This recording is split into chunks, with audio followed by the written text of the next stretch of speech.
सारा ओडिशारे जदि परिबा एते महंगा आम घरे काईकि आसुछि एते परिबा एही प्रश्नर उत्तर भाबी भाबी दिनर आरंभ होइतिला। तापरे आज एकाथरे दिन जाक पई संतुला प्रस्तुत करागला। देखंतु मु केमिति छुई बांधिकी पकोउछि एमिति कले छुईटा संतुलारे फिटेनी। रुटी पई अटा चकट देइथिली पियाज रसुण गरम मसला गुंड देई पानी संतुला टिके कर देइथिली।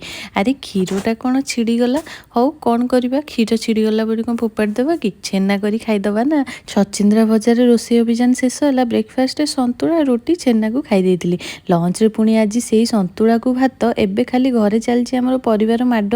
इवनिंग रे टायर्ड हो जाइथिबारु पतिदेव को हाथरू मिलला टिके कॉफी पीबार सुजोग भल होईछि कि खराब होईछि जमा भी भाबी नथली काहेकि ना जी जा मते करिकि दिए भारी खुशी लागिथाय। मते एते समय फेंटा फेंटी कार्यक्रम शेष होला परे फाइनली कॉफी रेडी हेकि मो हाथ को आसी जाइथिला। कॉफी सो बिस्कुट टिके खाई देइथिली। ता सो हम रानी भी खंडे बिस्कुट रो केमिति भाग मार दउछि देखु नांती। वीडियो भल लागिथले सब्सक्राइब निश्चय करंतु।